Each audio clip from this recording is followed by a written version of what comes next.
All right, so this is question number 3 from your 2023 paper. Let's discuss this now. So the question goes like this.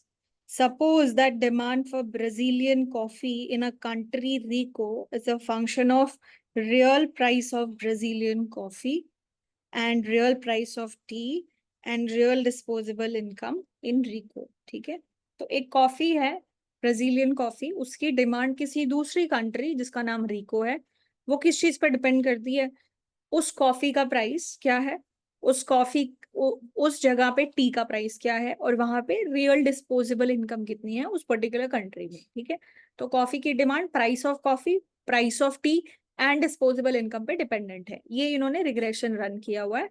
तो वहां पे ये T values हो गए, ये इनके कोएफिशिएंट्स हो गए, और ये इनकी आर स्क्वायर वैल्यू है। ठीक है, सो सबसे पहले तो पार्ट नंबर 1 जो है वो बोल रहा है कि you have to interpret the slope coefficients. तो जो स्लोप कोएफिशिएंट है, मीनिंग दिस एंड दिस, इनको इंटरप्रेट करो एंड क्या इनके signs are they according to the economic theory और नॉट। ठीक है, so how should we go about that? जब आपको स्लोप कोएफिशिएंट्स इंटरप्रेट करने हैं and everything is in linear format, so then what is our तरीका, what is the method? So PC, जैसे this is B1, B2, B3, B4। So B2 जो है वो क्या बताता है मेरे को? If price of Brazilian coffee increases by 1 unit, the average increase in coffee demand, right?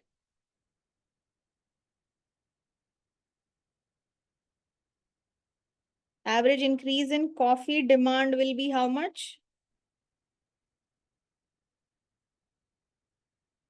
Will be 7.8 units. And we also mention one more important thing at the end. And what is that?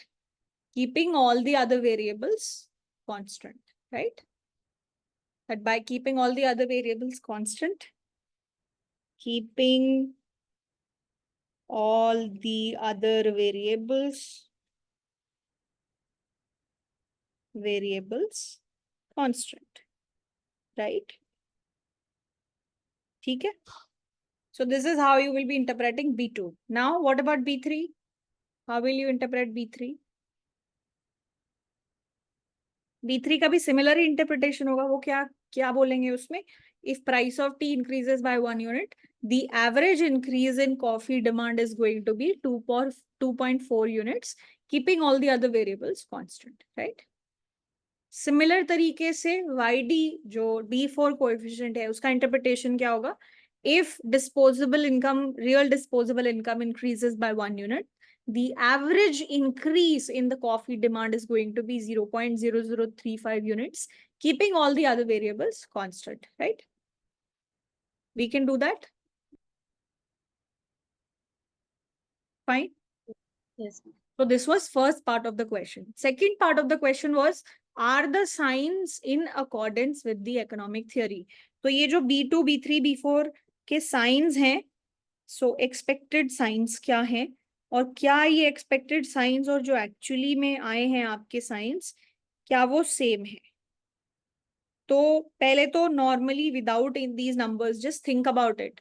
What do you think कि price of अगर coffee increase हो रहा है, so we will expect the demand for coffee to go down. Yes, inverse relationship I would expect. So मैं B2 को क्या चाहूंगी कि पॉजिटिव हो? I mean, what is my expectation? B2 should be negative, right? So B2 जो है उसमें मेरा A प्रायरी एक्सपेक्टेशन है कि उनके बीच में नेगेटिव रिलेशनशिप होना चाहिए, लेकिन जो मुझे देखने को मिलता है वो क्या होता है? That is positive. So this is not in accordance with the economic theory. First, ठीक है, this part is fine.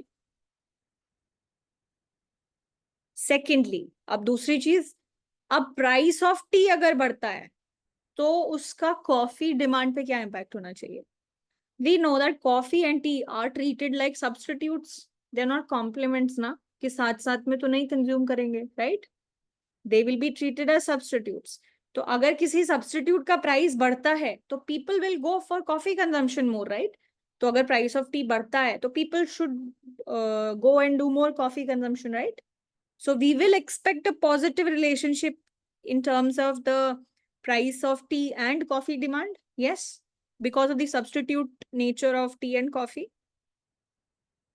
So मेरा expectation रहेगा कि B3 should have a positive sign. And in the example also, they have a positive sign. So this is in accordance with the economic theory, right? The second part. Third part, YD. Disposable income अगर बढ़ती है तो मैं क्या expect करूंगी कि ठीक है, अगर मेरी इनकम बढ़ती है तो मेरा कंजम्पशन ऑफ हर चीज should go up a little bit. So I will expect a positive relationship, and which is exactly what we are seeing here. So only जो B2 का साइन है वो मेरी थियोरी को कॉन्ट्राडिक्ट कर रहा है. Rest both the things are fine, right? Is that okay? Fine, ठीक है, चलो. So part A is done. First part is done.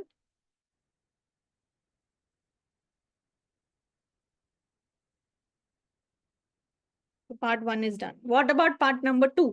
Let's read part number 2 and let's see what is it saying. So part number 2 बोल रहा है कि do you think that this equation suffers from some problem and what could be the nature of the problem? तो आपको लगता है क्या कि इस सिचुएशन में कोई प्रॉब्लम है, इस एक्सप्रेशन में कोई प्रॉब्लम है, और अगर प्रॉब्लम है तो किस तरीके की प्रॉब्लम हो सकती है? तो आप एक चीज देखो कि यहाँ पे आपको टी वैल्यू दी हुई है, यहाँ पे भी टी वैल्यू दी हुई है, यहाँ पे भी टी वैल्यू दी हुई है, राइट? सो अगर आप देखोगे तो ये जो टी कोएफिशिएंट है, this value is very very small, right? है ना? This T value is very very small. तो अगर आप टी क्रिटिकल वैल्यू पे चीजें चेक करोगे तो that T number is going to be higher than 0.5. So will we be able to reject the null or not?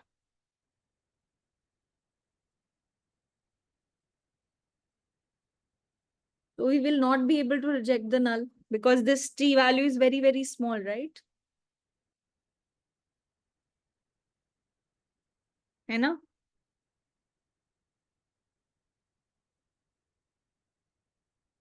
Yes. Right, तो ये T value काफी स्मॉल है, ये डिसेंट है, ये भी काफी बड़ी है, तो ठीक है. तो बेसिकली मुझे क्या पता चल रहा है कि ये जो कोएफिशिएंट है ये इनसिग्निफिकेंट है.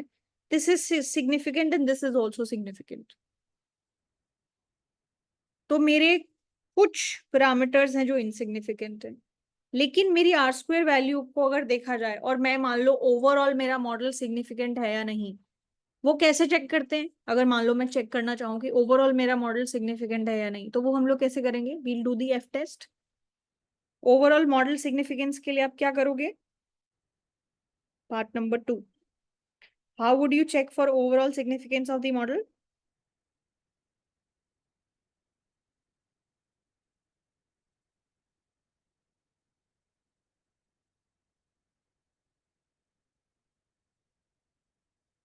गुडनेस ऑफ फिट टेस्ट कैसे करते हैं?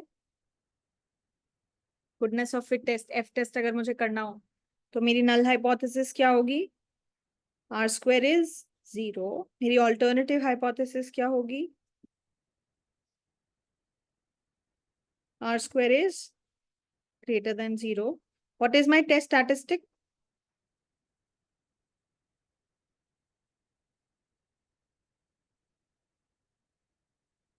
What is my test statistic? F is equals to R square. Remember ANOVA? R square divided by k minus 1 whole divided by 1 minus r square, which is divided by n minus k. Perfect. And this should follow F distribution with numerator degrees of freedom k minus 1 and denominator degree of freedom n minus k, right? तो इससे मुझे क्या पता चल जाता है? Overall मेरा model significant है या नहीं है. तो अगर आप इस चीज के लिए ये चीजें टेस्ट करोगे तो आपको क्या देखने को मिल रहा है? R square is 0.61. 0.61.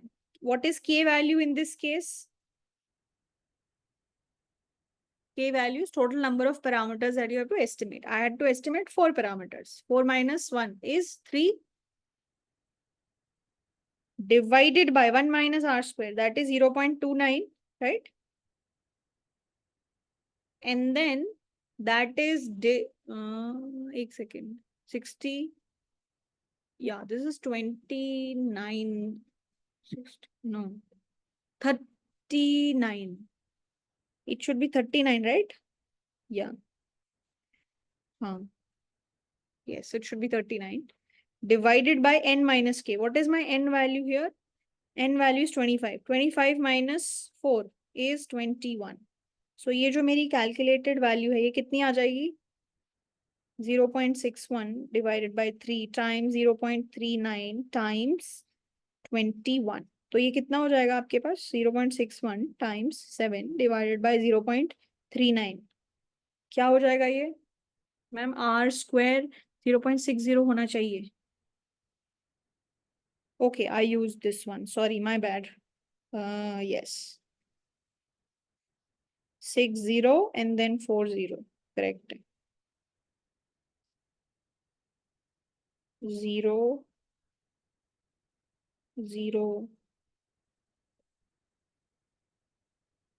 40, 40. ठीक है. Perfect है. This is 2, this is 3.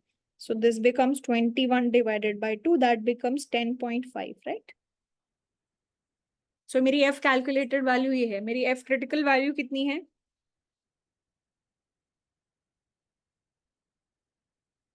F critical 0.05 पे अगर मेरी numerator degrees of freedom F 0.05 3 and 21 अगर ये निकालोगे तो ये कितना आएगा? We can go to the table again to see everything. So मेरी टेबल मेरे को क्या बोल रही है कि आपको क्या चेक करना है यहाँ पे? F टेबल पे जाओगे आप, आपकी डिग्रीज ऑफ फ्रीडम है 3 and 21, राइट? So yes. अच्छा 22 ये हो गया, 20 ये हो गया, इन्होंने 21 गायब कर दिया, राइट? 20, चलो 22 पे जो वैल्यूज है वो ले लेते हैं, या 20 पे जो वैल्यू है. तो 20 पे डिग्रीज ऑफ फ्रीडम 3 के लिए जो नंबर्स हैं वो ये हैं, which is this, these are the numbers. तो मेरे लिए जो रेलेवेंट नंबर है वो 5% पे 3.49 हो जाएगा एक तो. और अगर आप 22 वाली वैल्यू देखना चाहते हो तो 22 वाली जो वैल्यू है 3 पे हो जाएगी 3.05. तो दोनों में से कोई भी वैल्यू अगर मैं चेक करूं तो मेरा जो कैलकुलेटेड वैल्यू है वो तो ज्यादा ही आ रहा है, विच इज 10.5, राइट? सो मैं इन दोनों में कुछ भी वैल्यू ले लूं, I will be able to reject the null only. Yes और नो? मैं नल को रिजेक्ट कर पाऊंगी इन पार्ट नंबर. हाँ जी. So this is either 3.05 we were looking, let's say, और 3 पॉइंट समथिंग समथिंग 34. ठीक है. तो ये जो मेरी क्रिटिकल वैल्यू है ये मेरी कैलकुलेटेड वैल्यू है. So what will be my conclusion here? क्या कंक्लूजन होगा मेरा? Should I reject the null और not? Reject the null.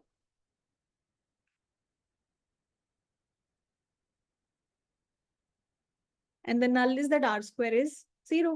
So that is not 0. So overall model is significant. Overall model is significant.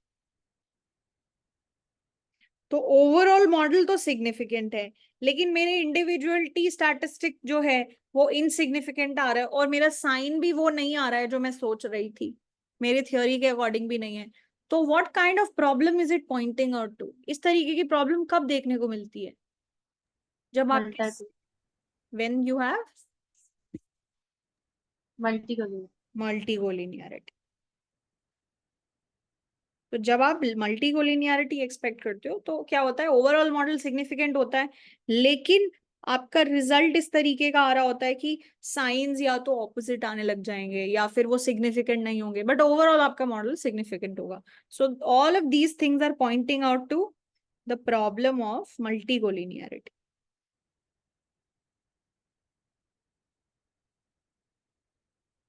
ठीक है जी. So this is the issue. Fine. Are we okay with this?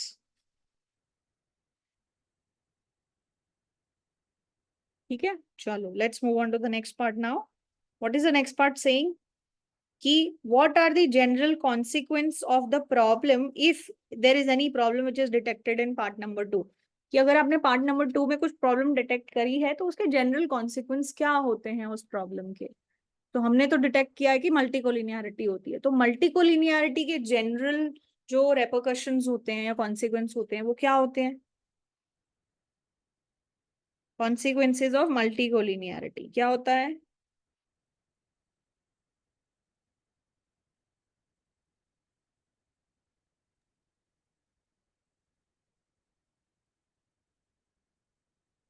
What is it.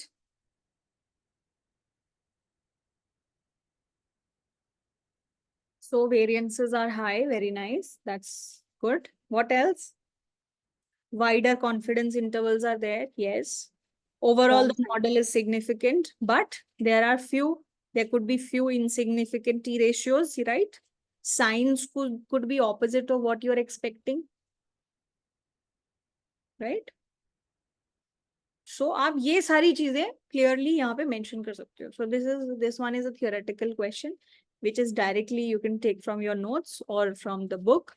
कि what are the consequences of multicollinearity. उसको properly अच्छे से expand करके लिखना है, ठीक है? Variances are high. The hypothesis testing procedure becomes a little unreliable. Overall, the model is significant, but you'll have few insignificant T ratios. Individual impact निकालना हो सकता है करेक्ट ना हो चीजों का, राइट. ठीक है, कैन वी डू दैट. चले आगे.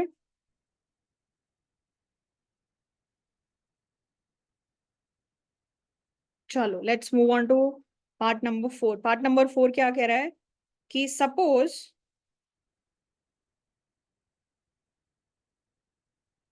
suppose that the researcher drops price of Brazilian coffee and runs the following regression.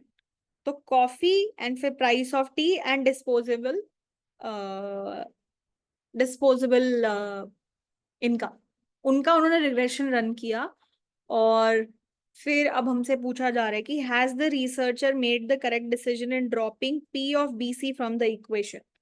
तो हमको मल्टीकोलिनियरिटी प्रॉब्लम देखने को मिल रही थी, तो रिसर्चर ने इस प्रॉब्लम को टैकल करने के लिए क्या किया, प्राइस ऑफ ब्राजीलियन कॉफी को ड्रॉप कर दिया. क्योंकि one of the things that we see in multicollinearity is you can drop one variable and see कि may be multicollinearity problem is dealt with. But अब आपसे पूछ रहे हैं कि क्या ये जो रिसर्चर है उसने करेक्ट डिसीजन लिया प्राइस ऑफ ब्राजीलियन कॉफी को इक्वेशन से हटा के. एक्सप्लेन करो. तो आपको क्या लगता है उसने करेक्ट काम किया कि नहीं.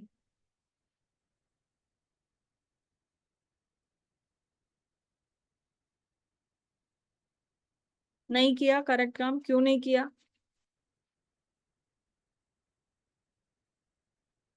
क्या प्रॉब्लम हो गई. He did correct. अच्छा okay. Why did he do correct. Whatever are your reasoning. Why. may lead to model specification. We Model specification error may We- lead to okay. तो did we do that I mean हमने model specification error commit किया है researcher ने या नहीं. पहले तो ये बताओ उसने सही किया कि गलत किया. सही किया. सही किया. प्राइस ऑफ ब्राजीलियन कॉफी को हटा दिया. That was one of the variables which is causing the multicollinearity. Okay. But आप अब एक बात बताओ कि कॉफी की डिमांड मैं पढ़ रही हूँ और मैं कॉफी का प्राइस ही हटा दूं. बताओ. डिमांड का सबसे इंपॉर्टेंट वेरिएबल ही हटा दिया मैंने. बताओ क्या मैं ये कर सकती हूँ.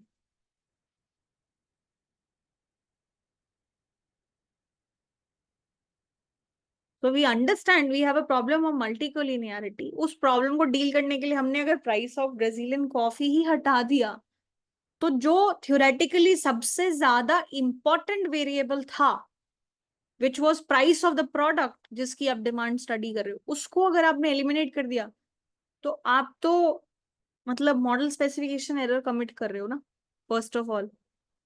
हाँ, हम समझ गए आपको मल्टीकोलिनियरिटी प्रॉब्लम को डील करना है, तो आप उस प्रॉब्लम के लिए हमने क्या बोला है कि मल्टीकोलिनियरिटी हो सकता है एक सैंपल स्पेसिफिक प्रॉब्लम हो, इट्स अ सैंपल फिनोमेना।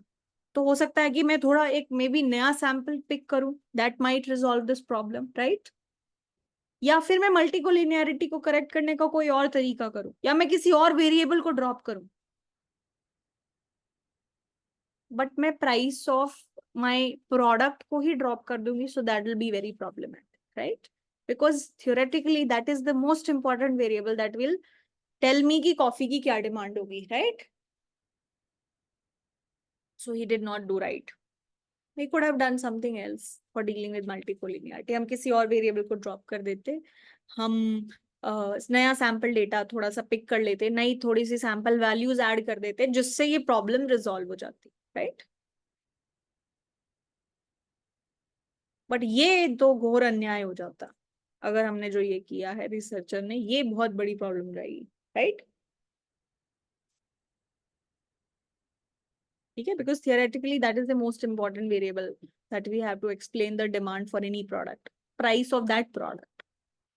ठीक है जी, क्लियर? Yes. चलो okay, let's do part number 5 ना। पार्ट नंबर 5 पे चलते हैं अभी। अभी पार्ट नंबर 5 जो है वो क्या बोल रहा है, do you think that Brazilian coffee in Rico is price inelastic, why और वाई नॉट?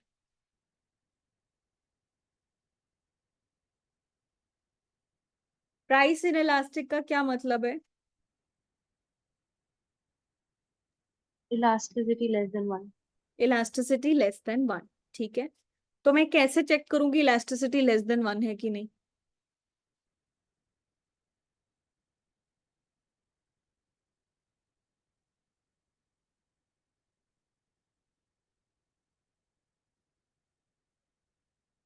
तो मान लो मेरे पास जो ऊपर मेरा मॉडल लिखा हुआ है वहां पे लॉग कॉफी और इधर लॉग प्राइस ऑफ बीसी होता, तो मैं क्या करती? तो तो जो भी जो मेरा, B2 होता है yes. हाँ, तो तब उस केस में जो भी मेरा कोएफिशिएंट होता है वो मेरी इलास्टिसिटी नंबर होती है, राइट? तो अगर वैसा होता तो मैं क्या कर देती? तो जो मेरा B2 है वो इक्वल टू 1, वो मैं अपनी नल रख लेती, और मेरी ऑल्टरनेटिव क्या हो जाती? दैट B2 इज, जो मुझे चेक करना है वो मैं अपनी ऑल्टरनेटिव में डाल दूंगी, इज लेस देन 1, राइट? तो I could have done that test, है कि नहीं? यस और नो?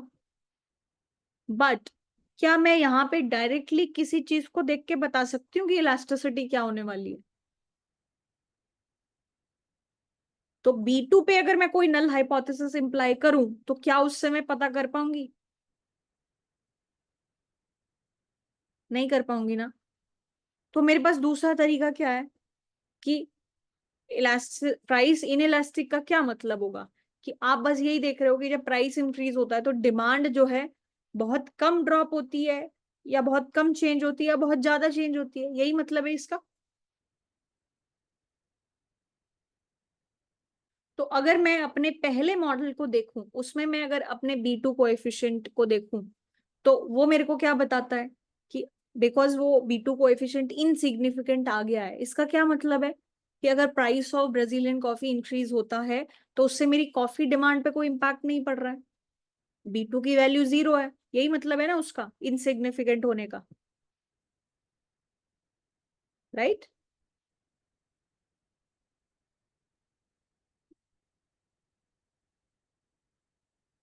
यस। तो इससे मेरे को क्या पता चल रहा है कि अगर price of Brazilian coffee increase हो रहा है तो डिमांड ऑफ कॉफी में कोई इम्पैक्ट है कि नहीं है? There is no impact. So if price grows by some percent, there's no change in demand for the coffee. So is that an elastic behavior or is that an inelastic behavior? Inelastic. So that is the reasoning that I give for calling it price inelastic. क्योंकि मैं यहाँ पे direct test तो कर ही नहीं सकती। Direct test मैं तब कर पाती जब इधर लॉग कॉफी होता और इधर लॉग प्राइस ऑफ बीसी होता। So some students make a mistake कि वो क्या बोलते हैं, हाँ मुझे B2 इक्वल्स टू 1 चेक करना है, but B2 equals to 1 is not what you have to check, right? आपको इलास्टिसिटी थोड़ी दे रहा है B2 number, right? Is that okay?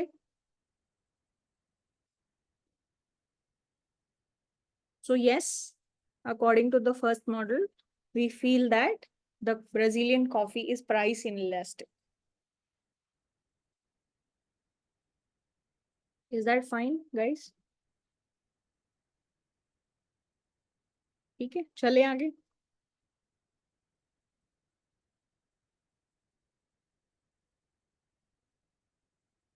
Perfect. Chalo. So this was my question number 3.